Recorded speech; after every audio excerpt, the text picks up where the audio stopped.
अस्सलाम वालेकुम वरहमतुल्लाहि वबरकातुहू। तो दोस्तों, आज की इस ख़ास और दिलचस्प वीडियो में हम बिस्तरी से जुड़े कुछ अहम मसले बताएंगे। बहुत से लोग इस बारे में बात करने से ही हिचकिचाते हैं। जब सही तरीका समझाया जाए तो उसे अपनाने के बजाय शर्मिंदगी महसूस करते हैं।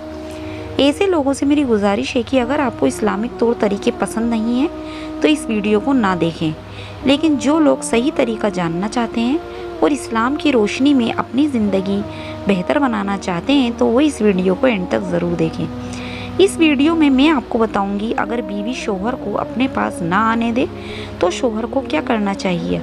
क्या ऐसे हालात में शोहर के लिए हराम काम जैसे जिना करना सही होगा। हम बिस्तरी का इस्लामिक तरीका क्या है और इसे किस तरह करना चाहिए। आज की इस वीडियो में हम आपको यह भी बताएंगे कि शोहर को अपनी बीवी के पास कब कब जाना चाहिए और कैसे उनके बीच प्यार और समझ बढ़ाई जा सकती है। तो इंशाअल्लाह ताला ये वीडियो सुनने वालों के लिए बहुत ही फ़ायदेमंद और दिलचस्प होगी। इसमें हो सकता है कि आपकी किसी उलझन का जवाब भी मिल जाए, तो इसे पूरा ज़रूर देखें। तो मेरे दोस्तों, मियाँ बीवी दोनों ही अपने अपने घरों और ख़ानदान के रिश्तों को जोड़ने की वजह बनते हैं और कभी कभी रिश्तों के टूटने की वजह भी। अगर मियाँ बीवी आपस में राज़ी और खुश रहेंगे तो ख़ानदान आगे बढ़ता है, लेकिन अगर उनके बीच झगड़े और नाराज़गी होगी तो वही ख़ानदान एक दूसरे के दुश्मन बन जाते हैं। इंसान दो चीज़ों से बना है, रूह और जिस्म। अगर जिस्म में रूह ना हो तो वे बेकार है, और अगर रूह हो लेकिन जिस्म ना हो तो रूह भी किसी भी काम की नहीं। इंसान के जिस्म और रूह दोनों की अपनी अपनी ज़रूरतें हैं। रूह की खुराक नेक कामों में है। जब इंसान अल्लाह को हुक्म मानता है, उसका जिक्र करता है और अच्छे काम करता है तो रूह को सुकून और खुशी मिलती है। रूह का करार और सुकून अल्लाह के जिक्र में है। रूह के साथ साथ इंसान का जिस्म भी है और जिस्म की भी अपनी ज़रूरतें हैं। अगर जिस्म को गर्मी लगती है तो लोग ठंडक पाने के लिए पंखा चलाते हैं या फिर एसी का इस्तेमाल करते हैं। इसी तरह अगर ठंड लगती है तो लोग अपने आप को तपते हैं, रज़ाई या कम्बल ओढ़ लेते हैं। जिस्म को भूख और प्यास लगती है। भूख लगने पर इंसान खाना खाता है और प्यास लगने पर इंसान पानी पीता है। इस तरह इंसान अपने जिस्म की ज़रूरतें पूरी करता है। जिस तरह इस इंसान जिस्मानी जिस्म को भूख प्यास लगती है, उसी तरह इंसानी फितरत में अल्लाह ताला ने शहवत भी रखी है। कुछ लोग जिस्म की आग बुझाने के लिए हराम काम करते हैं, कुछ लोग कोठों पर जाते हैं और कुछ लोग ऐसे भी हैं कि जो जिस्म की ईमान की तरह हिफाजत करते हैं और किसी गलत काम की तरफ नहीं जाते। वे शादी करते हैं और ज़िंदगी सुन्नत के मुताबिक गुजारते हैं। कुछ लोग रूहानियत की तरफ जाएं फिर भी बीवी को भूल जाते हैं, और कुछ लोग दुनियावी कामों में लग जाते हैं तब भी बीवी को भूल जाते हैं। ये बात ठीक नहीं। इस्लाम ज़िंदगी के हर मोड़ पर रहनुमाई करने वाला दीन है। इस्लाम बीवी के हुकूक का भी ख्याल रखता है और बीवी से ज़्यादा दूरी अच्छी नहीं। तो मेरे दोस्तों, एक औरत हज़रत उमर रज़ी अल्लाह ताला अन्हु की खिदमत में हाजिर हुई और अर्ज़ किया, या अमीरुल मोमिनीन, मेरा शौहर दिन के वक्त रोज़ा रखता है और शाम का वक्त इबादत में गुजार देता है, उसे कुछ समझाइए। हज़रत उमर रज़ी अल्लाह ताला अन्हु औरत का लतीफ़ा शिकवा और शिकायत ना समझ सके कि औरत क्या कहना चाहती है। औरतों को अगर शौहर की शिकायत भी लगानी हो तो उन्हें यही सलूक अपनाना चाहिए। लतीफ़ पर आए में अपनी बात करनी चाहिए, सारा कट्टा चिट्टा नहीं खोलना चाहिए। शिकायत ऐसी हो कि शौहर महसूस भी ना कर सके। तो बहरहाल हज़रत उमर रज़ी अल्लाह ताला अन्हु औरत की बात सुनकर सोचने लगे कि ये औरत कहना क्या चाहती है।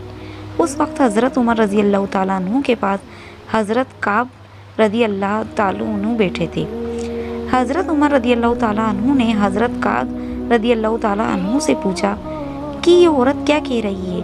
तो आपने फरमाया, ये औरत शौहर का गिला कर रही है कि उसका शौहर इसे वक्त नहीं देता, यानी रात उसके पास नहीं गुजारता, इसकी जिस्मानी ज़रूरत पूरी नहीं करता, रात इबादत में गुजार देता है और दिन रोज़ा रखकर गुजार देता है। तो आपने उसके शौहर को बुलाया और पूछा, तुम अपनी बीवी को वक्त क्यों नहीं देते।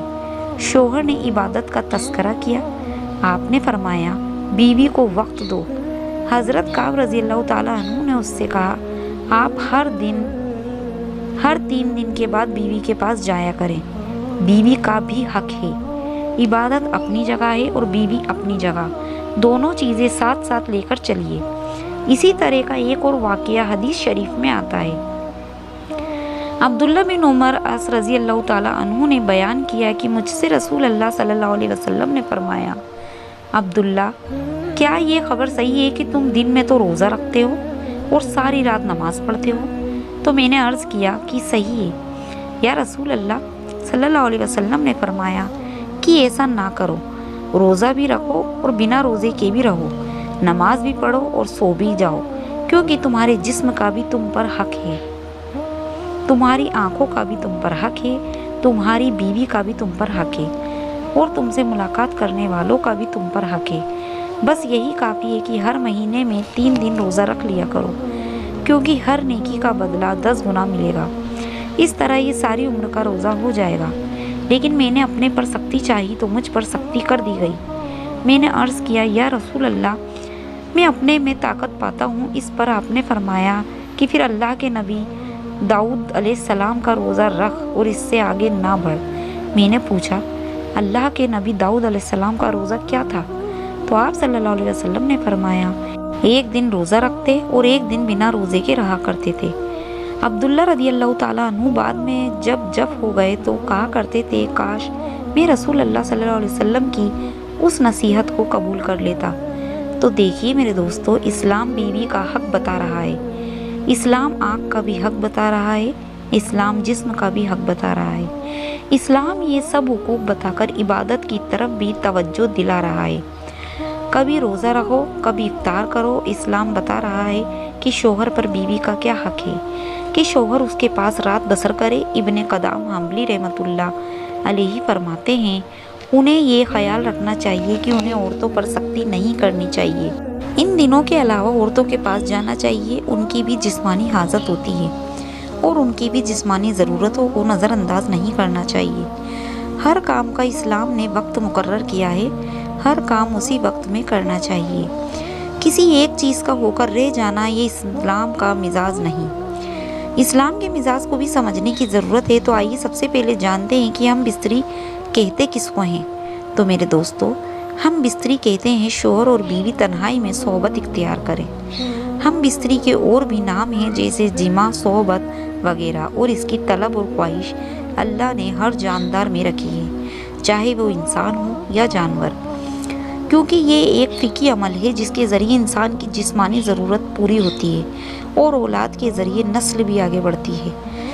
अगर इस अमल को नाजायज़ तरीके से किया जाए तो ये ज़िना कहलाता है, जो कि बहुत ही बड़ा गुनाह है। लेकिन अगर हलाल और जायज़ तरीके यानी निकाह के ज़रिए पूरा किया जाए तो इस पर सवाब भी मिलता है, क्योंकि इसको आप सल्लल्लाहु अलैहि वसल्लम के फरमान के मुताबिक सदका भी कहा गया है।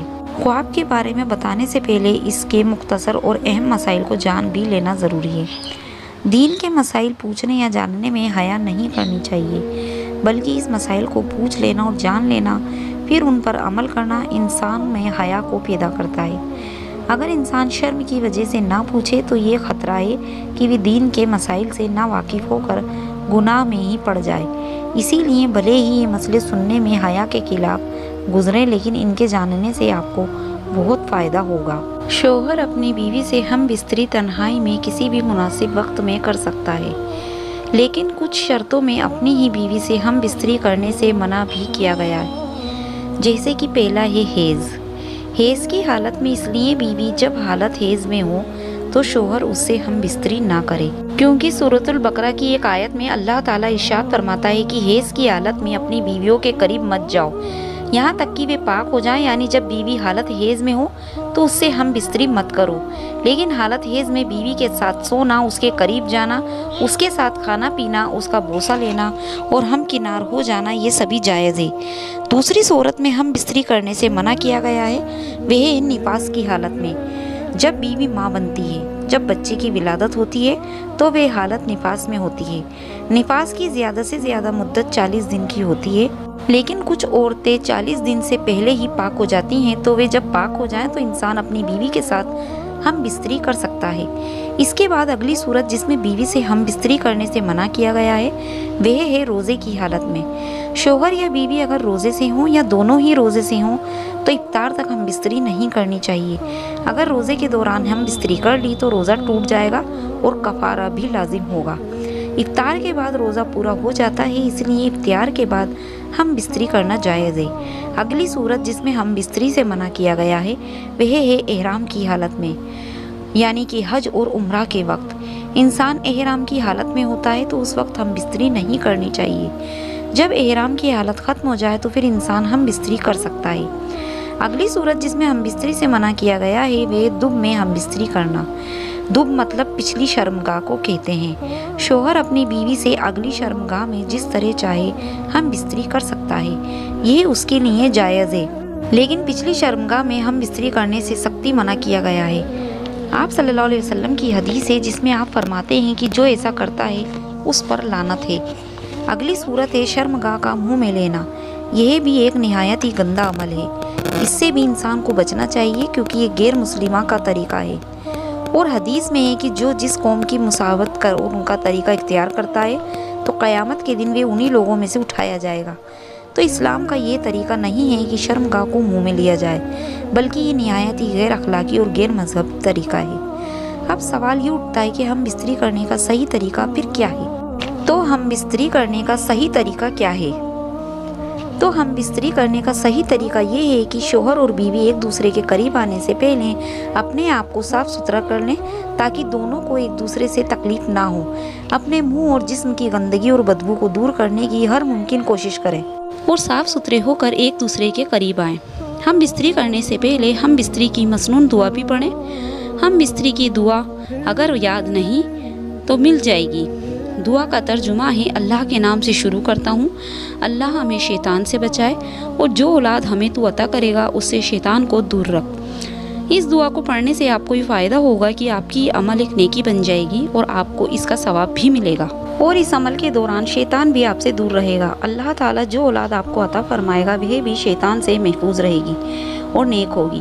ہم بستری کے وقت ایک دوسرے کو تکلیف دینے سے بھی بچیں۔ اگر میاں بیوی میں سے کسی کی طبیعت خراب ہو اور آرام کی طلب ہو تو اسے آرام کر دینا چاہیے، لیکن اگر بیوی بالکل ٹھیک ہو اور بنا کسی شرعی عذر کے وہ انکار کر رہی ہو تو آپ صلی اللہ علیہ وسلم کی حدیث کا مفہوم ہے کہ جب شوہر اپنی بیوی کو ہم بستری کی دعوت اور وہ بغیر کسی وجہ سے انکار کر دے تو جب وہ سو جاتی ہے تو فرشتے ساری رات اس پر لعنت کرتے ہیں۔ اسی لیے اگر کوئی مجبوری نہ ہو تو عورت کو چاہیے کہ وہ اپنے شوہر کی اس خواہش کو پورا کرے۔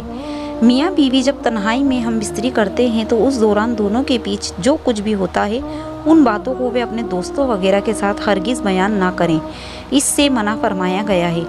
جب میاں بیوی ہم بستری کر کے فارغ ہو جائیں تو ان پر غسل واجب ہو جاتا ہے۔ اسی لیے اگر کوئی مجبوری نہ ہو تو دونوں کو ہم بستری کے بعد جتنی جلدی ہو سکے غسل کر لینا چاہیے، جس سے کہ وہ پاکی کی حالت میں دوبارہ آ جائیں۔ غسل کے 3 فرائض ہیں جن کو ادا کرنے سے انسان پاک ہو جاتا ہے، چاہے انسان کسی بھی وجہ سے ناپاک ہوا ہو، لیکن اگر یہ 3 فرائض ادا کر لیتا ہے تو وہ پاک ہو جائے گا۔ پہلا فرض ہے منہ بھر کے کلی کرے، روز سے نہ ہو یا غرارہ بھی کر لے۔ دوسرا فرض ناک کی نرم ہڈی تک پانی کو پہنچائے اور اچھی طرح ناک کو صاف کرے۔ تیسرا فرض ہے پورے جسم پر پانی کو اس طرح بہائے کہ جسم کا کوئی بھی حصہ ایک بھی روا برابر بھی خشک نہ رہے، سوکھا نہ رہے۔ تب انسان یہ 3 فرائض ادا کر لیتا ہے تو وہ پاک ہو جاتا ہے۔ تو میرے دوستو، ایک ساتھی نے سوال پوچھا کہ ہماری شادی کو 6 سال ہو چکے ہیں اور ہم دونوں میاں بیوی جسمانی لحاظ سے بالکل صحت مند ہیں، ہماری شادی شدہ زندگی بہت اچھی گزر رہی تھی، لیکن اب کچھ عرصے سے میری بیوی بغیر کسی شرعی عذر یا بیماری کے مجھے آپسی تعلقات قائم کرنے نہیں دیتی اور کوئی نہ کوئی بہانہ بنا کر مجھے ٹال دیتی ہے۔ تو اب شرعی طور پر میرے لیے کیا حکم ہے؟ تو میرے دوستو، اس سلسلے پر شرعی مسئلہ یہ ہے کہ نکاح کے بعد آپسی تعلقات قائم کرنا یہ نکاح کے مقصد میں ہے۔ نکاح ہوتا ہی اس لیے ہے کہ مرد عورت حلال طریقے سے اپنی شہوت کو پورا کریں اور شوہر کی جن کی خواہش ہو پورا کریں، یہ بیوی کے ذمے لازم ہے۔ اگر کوئی عورت بغیر کسی عذر اور بیماری کے شوہر کو اپنے پاس آنے سے روکتی ہے تو اس کا ایسا کرنا نہ صرف ناجائز ہے بلکہ وہ ایسا کر کے خود اپنے ہاتھوں سے اپنا بسا بسایا گھر تباہ کر رہی ہے۔ جو عورت شوہر کے بلانے کے باوجود اس کے پاس نہ جائے تو ایسی عورت کے لیے حدیث میں بڑی سخت سزا ہے۔ چنانچہ بخاری شریف کی روایت ہے کہ نبی پاک صلی اللہ علیہ وسلم نے فرمایا، جب شوہر نے بیوی کو اپنے پاس بستر پر بلایا اور وہ نہ آئی اور شوہر نے غصے اور ناراضگی میں رات گزار دی تو ایسی عورت پر صبح تک آسمان کے فرشتے نالت کرتے رہتے ہیں۔ مسلم شریف کی روایت ہے کہ حضور پاک صلی اللہ علیہ وسلم نے قسم کھا کر فرمایا ہے کہ قسم ہے اس ذات کی جس کے قبضے میں میری جان ہے، جو شخص اپنی بیوی کو اپنے پاس بستر پر بلائے اور وہ بیوی آنے سے انکار کر دے تو اللہ تعالیٰ اس عورت سے ناراض رہتا ہے یہاں تک کہ شوہر اس سے راضی ہو جائے۔ اسی طرح تیسری حدیث ہے ترمذی شریف کی، حضور پاک صلی اللہ علیہ وسلم فرماتے ہیں جب کوئی مرد اپنی بیوی کو اپنی حاجت کے لیے بلائے تو وہ ضرور اس کے پاس جائے، اگرچہ وہ تندور پر روٹیاں ہی کیوں نہ بنا رہی ہو، یعنی تمام کاموں کو چھوڑ کر شوہر کی خواہش کو عرضی دے۔ تو آئیے اب اس سوال کا جواب جانتے ہیں، اگر بیوی نہ کرنے دے تو کیا شوہر زنا کر سکتا ہے؟ تو کیا شوہر کے لیے زنا جائز ہے؟ شوہر زنا کر سکتا ہے؟ تو اس کا جواب سنیے۔ اگر بیوی میں شوہر کی جنسی خواہش پورنے کی کرنے کی ہمت نہیں ہے، وہ بیمار ہے اور شوہر ایک سے زیادہ بیویوں کے درمیان عدل انصاف کے ساتھ مالی اور جسمانی حقوق ادا کرنے کی طاقت رکھتا ہو تو پھر اس کے لیے ایک اور نکاح کرنے کی اجازت ہوگی تاکہ وہ اپنی جنسی ضرورت حلال طریقے سے پوری کر سکے، لیکن زنا کسی بھی صورت میں جائز نہیں ہے، یہ حرام ہے اور صرف حرام ہے۔ اللہ تبارک و تعالیٰ سے دعا ہے کہ اللہ تعالیٰ ہمیں ان باتوں پر عمل کرنے کی توفیق عطا فرمائے، آمین یا رب العالمین۔ تو میرے دوستو، میں امید کرتی ہوں کہ آپ کو میری یہ ویڈیو ضرور پسند آئی ہوگی۔ تو آپ سے گزارش ہے اگر آپ کو میری ویڈیو پسند آئی ہو تو اسے آگے اپنے رشتہ داروں، دوستوں، بھائیوں، بہنوں میں ضرور شیئر کریں تاکہ ہر انسان جس کا زندگی میں یہ کنفیوژن ہے وہ ختم ہو سکے اور انہیں اپنے اسلام کے صحیح طریقے سے ہم بستری کرنے کی ساری انفارمیشن مل سکے۔ تو دوستو، اگر آپ نے میرے چینل کو سبسکرائب نہیں کیا ہے تو ابھی میری چینل کو سبسکرائب کریں اور اپنی دعاؤں میں مجھے ضرور یاد رکھیں۔ ملیں گے اگلی ویڈیو میں، تب تک کے لیے اللہ حافظ۔